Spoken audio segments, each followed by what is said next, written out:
తదుపరి రాశి మీనరాశి.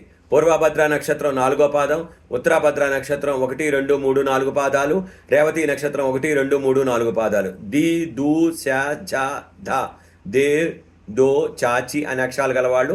ఆదాయం 5 అండి, వ్యయం 5. ఎంత సంపాదిస్తారో అంత ఖర్చు పెట్టేస్తారు వీళ్ళు. రాజపూజ్యం 3, అవమానం 1.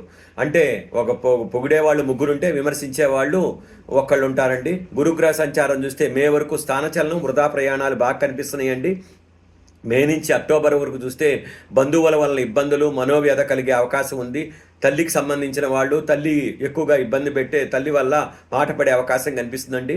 అక్టోబర్ నుంచి డిసెంబర్ వరకు లాభము, సౌఖ్యము, శుభకార్యాలు అన్నీ జరుగుతాయండి. ఒక రకంగా మంచి అభివృద్ధి పదంలో ప్రయాణం చేస్తారు. మరి డిసెంబర్ నుంచి మళ్ళీ ఉగాది వరకు అనవసరంగా అపనిందలు, ఇచ్చిన ఇబ్బందులు కలిగే అవకాశం ఉందండి. ఎక్కువగా మీనరాశి వాళ్ళు ఈ సంవత్సరం అంతా దక్షిణామూర్తికి చేసుకోవటం మంచిదండి. దక్షిణామూర్తి మంత్రం దత్తాత్రేయుడు ఎక్కువగా చేసుకోవాలి. గురువుకు సంబంధించిన ఆరాధన చేసుకోవాలి. వారు ఏ గురువునైతే ప్రార్థన చేస్తున్నారో ఆ గురువుకి ఎక్కువగా ప్రార్థన చేసుకోవటం, ఆయా క్షేత్రాలు దర్శించటం, అక్కడ నిద్ర చేయటం, నారాయణ స్వామి కానీ, మరి దత్తాత్రేయ స్వామి కానీ, వీరబ్రహ్మేంద్ర స్వామి గారు కానీ, మరి సాయిబాబా, మరి రాఘవేంద్ర స్వామి ఏ గురువునైతే పూజిస్తున్నారో ఆ గురువుని ఖచ్చితంగా వాళ్ళు మనసులో పెట్టుకొని ఎప్పుడు ఆ చరిత్రలు పారాయణం చేసుకుంటూ గురువుని చేసుకుంటే అపనిందలు పాలయ్యే అవకాశం తగ్గుతుందండి. లేకపోతే మాట పడే అవకాశం కనిపిస్తుంది.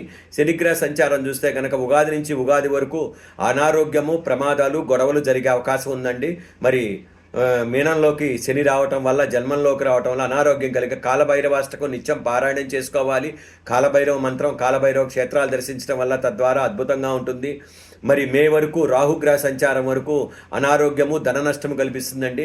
ఒక రకంగా మే వరకు చూస్తే సుబ్రహ్మణ్య స్వామి ఆరాధన కూడా చేసుకోవాలి. సుబ్రహ్మణ్య క్షేత్రాలు, మోపిదేవి సందర్శనం చేసుకోవాలి. మే నుంచి ఉగాది వరకు ఖర్చు ఎక్కువగా ఉందండి. గొడవలు, అనవసరమైన ప్రయాణాలు కనిపిస్తున్నాయి. ఒక రకంగా రాహు వీళ్ళని ఇబ్బంది పెట్టే అవకాశం ఉంది. శని రాహులు మీనరాశి వాళ్ళని ఎక్కువగా ఇబ్బంది పెట్టే అవకాశం కనిపిస్తుందండి. మరి కేతుగ్రహ సంచారం మే వరకు చూస్తే కన్నా నూతన పనులకు ఆటంకాలు కనిపిస్తున్నాయి. ఏ పని ముందుకు వెళ్ళదు. మరి మే నుంచి మార్చి వరకు చూస్తే కనుక మళ్ళీ ఉగాది వరకు అన్ని పనుల్లో విజయం కనిపిస్తుందండి. శుభాలు జరుగుతాయి. ఒక కేతుగ్రహమే వీళ్ళకి అనుకూలంగా ఉంది. శని రాహువులు వ్యతిరేకంగా ఉన్నారు. మరి గురుగ్రహానికి కూడా శనగలు దానం చేసుకోవటం, మినుములు దానం చేసుకోవటం, నల్ల నువ్వులు దానం చేసుకోవటం వల్ల మీనరాశి వాళ్ళకి చాలా చాలా బాగుంటుంది. స్వస్తి.